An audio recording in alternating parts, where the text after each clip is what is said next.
started calling their number, especially with my bank, when I started calling their number, and especially their number is a Manila line, in which here in AUP is not that easy because that line that we have here in AUP is really so busy. And so when I'm able to, to connect, suddenly that voice prompt will tell me, please hold. And so often, this is actually the words that's being mentioned to me by that, that voice prompt or that computer-generated voice. It tells me, your call is important to us. Please hold. How can my call be important to them when they would tell me to please hold, and I would listen to this music, and there was even a time that I was, because the issue that I have is so urgent, and then they tell me to please hold, and I've been listening to that music for more than 10 minutes already.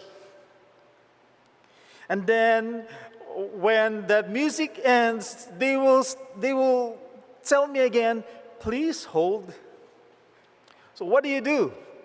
What do you do when you get to hear those words? It's easier to accept, even though it's frustrating, but it's easier to accept that if your issue is just with your phone, your credit card, but what if it has something to do with your life? And then you're being told, well, it may not be the exact word, but it's somewhat you're being told, please hold. What do you do? When your life, when your car falls apart, you go to a mechanic. When your grades are falling apart, you go to your teacher. Around you, there's always a chance that you get it solved. But when your life starts falling apart, when one issue stays there, not just 1 week, not just 2 weeks, but for a very long time. Brothers and sisters, the reason why I've chosen this is because the crisis that we are into now has been going on. I first thought that this is just going to be just a few weeks. It has gone more than a year. We are now experiencing this for more than a year. And last night I also preached for the dedication of the youth ministries officers. And I mentioned that, do you know that less than 5 months to go, or more than 4 months to go, and the year is about to end again. Because just a few more weeks, and then we'll start with the bare months, So we'll start with September until December. And why am I sharing you this? It's because after the bare months, it's another year when I thought that after 2020, we're going to be done with COVID. But we're not.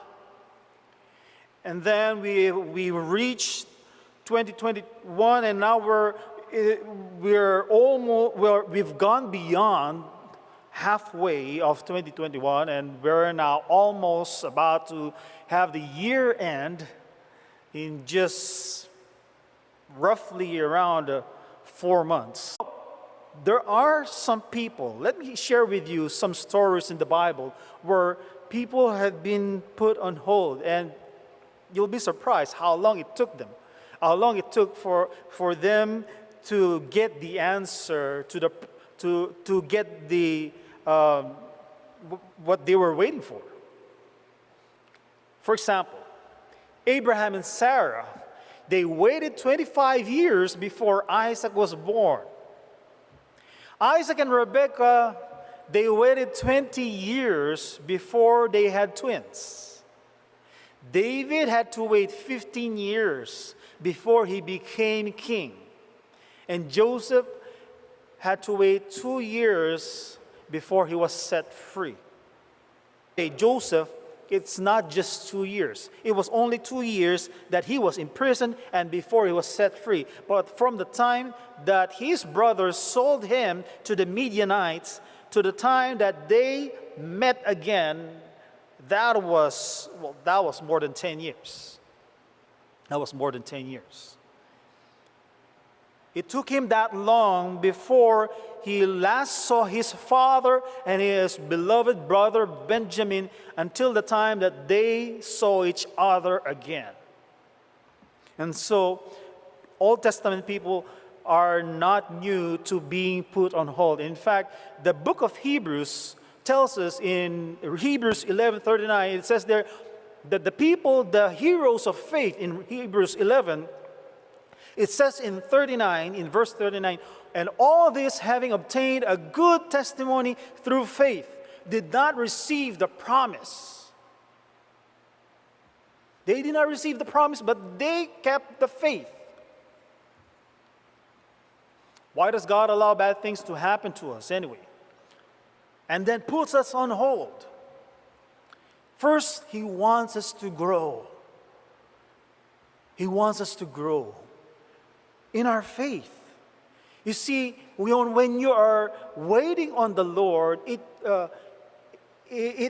grows you. It makes you more patient. And number two, He wants us to depend on Him, to cling on to Him. He wants us to draw closer to Him. And lastly, He wants to create a miracle in us and through us.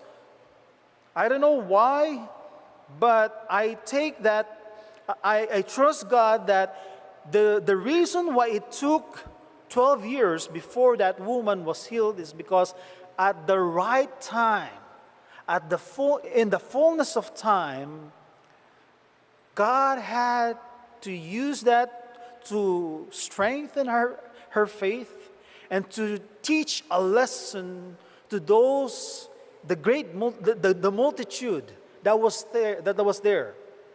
He wanted to teach Jairus. He wanted to teach the disciples, especially Peter, and He wanted to teach us that probably God is telling us something, and we're not just listening.